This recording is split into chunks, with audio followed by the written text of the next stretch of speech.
What the story, guys? I said in my other video that the media wasn't really talking about the civil war that's going on in Fianna Fáil. Well, they are now, which means it's a hell of a lot worse than they're letting on. To draw notices to my thumbnail, if you have to say you've got full support of the leader, you don't have full support of the leader. We know from the Independent Ireland lads that at least 10 to 12 councillors are about to bail ship from both Fianna Fáil and Fine Gael to them. And indeed, their membership as a party has gone up by over 640, so God knows what background those lads are coming from. But I'd lay good money on that it's not Labour and the Social Democrats. I've heard rumours as well there's 3 senators and 3 TDs that are also thinking about jumping ship, but right now I can't be able to get any details on that one. But all in all, the fallout from the protests has been an absolute clusterfuck for the government parties, with both Simon and Micheál looking like they're on the way out. In fact, I think Martin is probably going to be gone right after the presidential thing for Europe. After the sheer chronic amount of screws he's had over the last 2 years or so, I can't see him being able to stay longer than that. And I'm sure the grandees are probably all there sitting behind him with their knives ready and sharpened to go. I mean, the reality is, Martin isn't really that liked. He's only there because he's one of the few guys to actually survive the mass culling back in 2011. And you'll notice the WD types aren't exactly falling over backwards to support him. I mean, ironically, the people showing him the most support are the people touted to actually replace him when he's gone. It's frustrating that we can't get more details, but this is sort of stuff that the political parties do not want the public to see. So while the media will cover it, and it is telling how much pressure Micheál Martin is getting, they've basically been given their marching orders by the political representatives through their PR department to say, look, you want to have access to us, you're going to bury this story as quick as you can.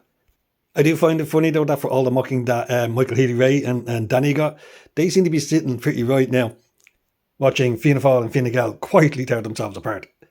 The propaganda campaign from the media against the protesters has now swung to the Gardai, who are now crying on the national airwaves that they're getting hurty words said about them on Facebook. It's a classic coercive control tactic that you see from these people, as they gaslight what a horrible time they're having at the hands of the general public. But if you're on camera pepper spraying children and beating the shit out of people that you've dragged out of machinery, while your colleagues are desperately trying to prevent you videoing it to actually document what's going on, being called an arsehole on Facebook is the very least you should be worrying about. The real question the public should be asking was excessive force used in these protests? Oddly, that's an angle you're not going to hear from the media. Speaking of the protests, it is now blindingly clear that they've been a massive success, because you've got Simon Harris and co actually falling over place trying to say that they're going to introduce energy credits and the like over the course of the year to soften the blow from the public from the cost of living crisis we're going through. Now, they do not want to be talking about giving people energy credits again because they just got rid of the last lot that we had from the Ukraine crisis. So these protests have scared them far more than they're actually admitting. As an aside, I did a back of the fags calculation on how much it would actually cost to deliver what the protesters wanted. For instance, if you were to knock €1 off at the forecourts for fuel for everybody in the country, for an entire year, 7.2 billion. And if you would give 1,500 litres of kerosene to everybody that uses oil heating in the country for a complete year, 600 million. So altogether you're talking 7.8 billion to do that for everyone in the country for a complete year.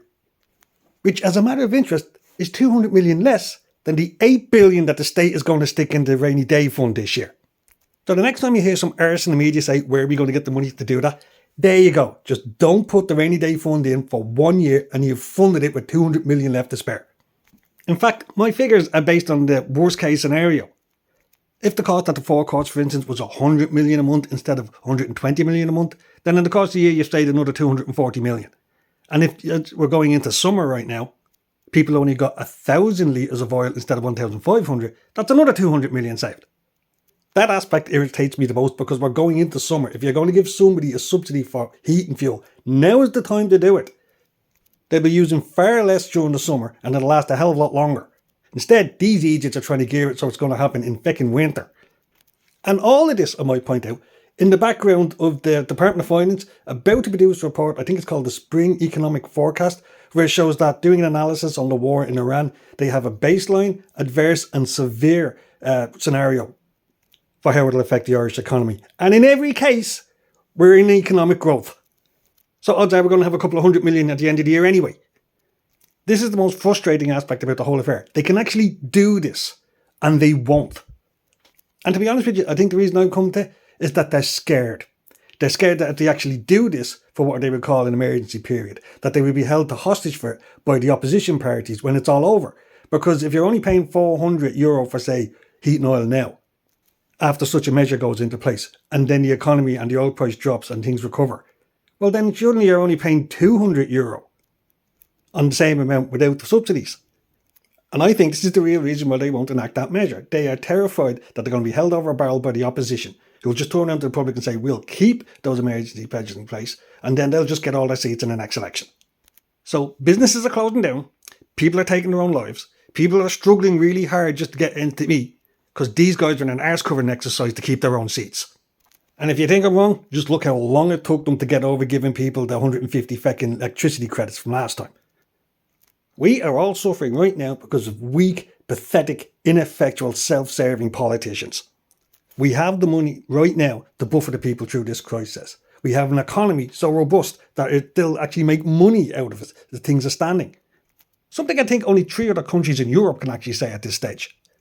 We're just saddled with a government that's too weak and doesn't respect the public at all. The Department of Finance is meant to come out with those figures later on, so I'm going to have a look at that, and if there's anything interesting, I'll do another vid on that. But it just really does starkly stand out to me now that we can enact measures that will radically remove the pressure from an awful lot of people are going through now, and these feckers just won't do it. So there you go, guys. That's me. That's what's going on. I'll do another vid later on. Let me know what you think.